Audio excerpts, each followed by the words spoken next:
सबका साथ, सबका विकास, सबका विश्वास, हौसले हैं बुलंद, बस आपका साथ चाहिए। परिवर्तन लाने के लिए आपका विश्वास चाहिए।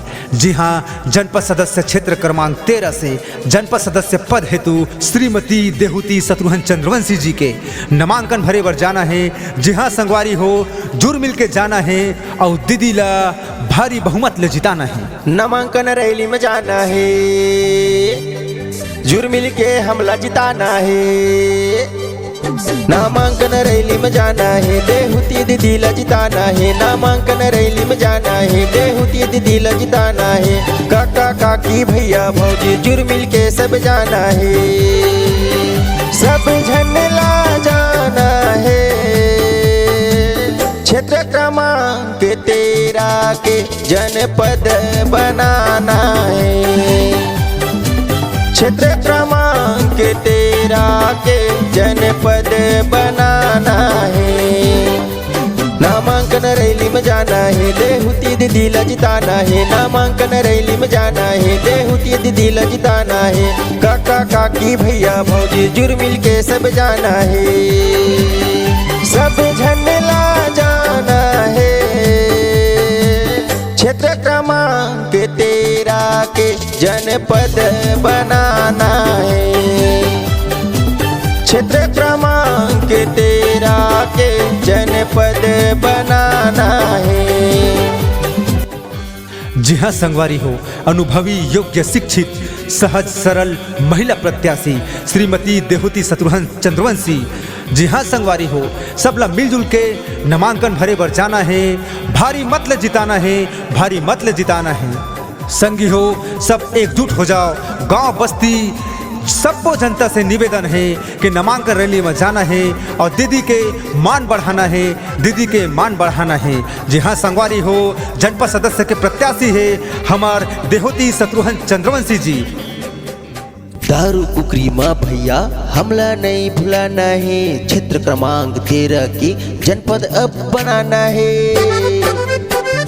दारू कुकरी माँ भैया हमला नहीं भुलाना है। सरल स्वभाव देहूती दीदी ला जनपद आप बनाना है। सरल स्वभाव देहूती दीदी ला जनपद आप बनाना है। नामांकन रैली में जाना है,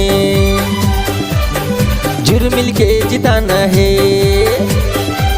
नामांकन रैली में जाना है, देहूती दीदी ला जिताना है। काका काकी भैया भौजी जुड़ मिल के सब जाना है, सब झंडा जाना है।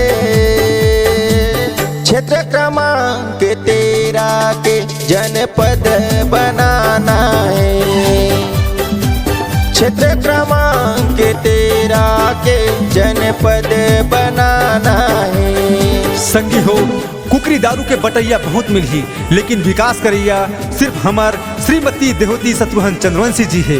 कोकरो बहकावा मन नहीं आना है संगी हो, कोकरो बात मन नहीं आना है, कोकरो भड़कावा मन नहीं आना है। सिर्फ श्रीमती देहूती शत्रुघ्न चंद्रवंशी लही जिताना है। चलो संगवारी हो, नामांकन भरे बर जाना है, नामांकन भरे बर जाना है। जी हाँ संगवारी हो, 1 फरवरी के दीदी के नामांकन भरा ही तो सब झल्ला जुड़ मिल के जाना है और संगे संग अपन अड़ोसी पड़ोसी मन ला घलो बताना है कि नामांकन भरे बर जाना है। भ्रष्टाचारी काला बाजारी हमला दूर भगाना है। आनी बनी के कोर्ट में भैया हमला नहीं जाना है। भ्रष्टाचारी काला बाजारी हमला दूर भगाना है। आनी बनी के कोर्ट में भैया हमला नहीं जाना है। आनी बनी के कोर्ट में भैया हमला नहीं जाना है। नामांकन रैली में जाना है, जुड़ मिल के जिताना है। नामांकन रैली में जाना है, देहूती दीदी ला जिताना है। काका काकी भैया भौजी जुड़ मिल के सब जाना है, सब झंडा जाना है। क्षेत्र क्रमांक 13 के जनपद बनाना है। क्षेत्र क्रमांक 13 के जनपद बनाना है।